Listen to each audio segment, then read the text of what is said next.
Videmski župan je že nekajkrat opozoril, da bi moral Las Haloze biti pri odločitvah drugače organiziran. Že pred časom sem tudi pisno izjavo podal na organe Las Haloze z načinom dela, predvsem pa z razdeljevanjem tega dela javnega denarja se ne strinjamo, zaradi tega, ker jasno kažejo vsi javno dostopni podatki, da so deležni denarja iz tega sklada, če temu lahko tako rečem, tako rekoč eni in isti. In na koncu ugotovitev na osnovi vseh teh podatkov jasno kaže, da je Haložan, in to pristni Haložan, od tega denarja dobil najmanj, da ne rečem skoraj nič. Občina Videm se razprostira na 80 kvadratnih kilometrih, ima 19 vasi z 2300 prebivalcev v haloškem območju. Lahko z eno besedo povem, da niso bili v zadnjih 10 letih deležni skoraj ničesar. To boli, to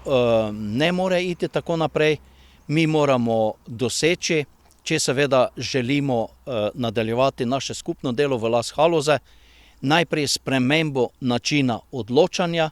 tistih, ki ocenjujejo posamezne javne pozive in tistih, ki imajo karkoli za opraviti v teh organih in nenazadnje se zadeva začne že za pripravo javnih pozivov. To pa so seveda ljudje, ki delajo v partnerstvu z namenom, da se pripravi kompletna dokumentacija, in tukaj je potrebno korenito spremeniti stvari, da bo denar namenjen in pa razdeljen pošteno, da pride do tistih ljudi, ki bi si ta denar in pa pridobitve s tem denarjem najbolj zaslužili. Meni, da bi se morali drugače dogovarjati o prioritetnih projektih. Naša velika želja je, da se najprej župani haloških občin oziroma župani, ki smo združeni v Las Haloze, dogovorimo, kateri so tisti pomembni projekti, ki jih želimo uresničiti,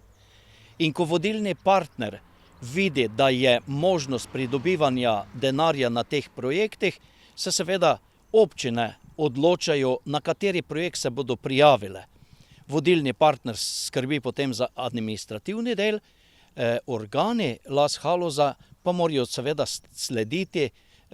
strategiji razvoja posameznega območja, ki ga tako ali drugače predstavljajo in zastopajo pri odločanju in razdeljevanju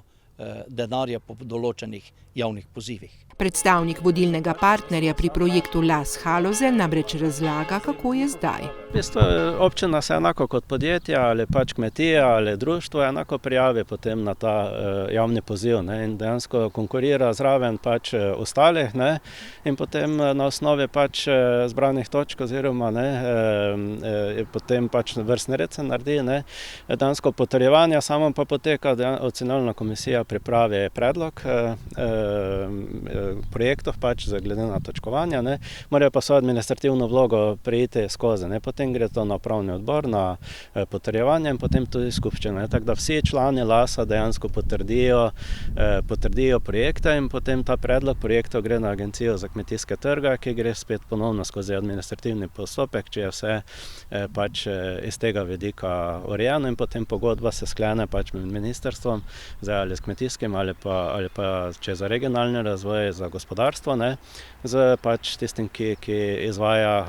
operacijo, oziroma če gre za partnersko vlogo, pač z vsemi partnerji, ki so v projektu. Glede očitkov župana pa pravi takole. V bistvu tu zdaj toliko ne gre odnos med vodilnim partnerjem pa ostalimi člani pač v sektorju Lasa, ampak gre bolj za odnos med župani, bom rekel, znotraj javnega sektorja. Tako da v bistvu gre bolj za to razmerje med samimi župani, ker dejansko te partnerske vloge, ki so nazadnje zdaj prišle na razpis, občine Videm ni partner pač v teh projektov, konkretno gre za projekt Turizem Haloze.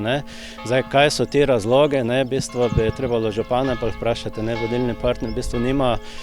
mislim, pač nimamo tega vpliva ali kakorkoli. Mi v bistvu spodbujamo partnerske vloge, se tudi v tem smislu prizadevamo po strokovne plati, tako da organiziramo različne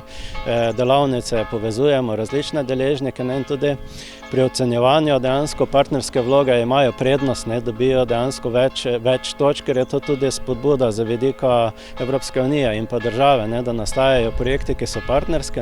in tudi medsektorsko partnerske, se pravi, da podjetja skupaj z občino pa z nevladnimi organizacijami skupaj razvijajo ideje in jih skupaj v bistvu potem tudi izvajajo in v bistvu pridobivajo na ta način sofinanciranje. Marinič je sicer o svoji nameri obvestil na skupnem sestanku z ostalimi deležniki tudi ministra za kmetijstvo. Zgodba pa se zaenkrat še ni razpletla.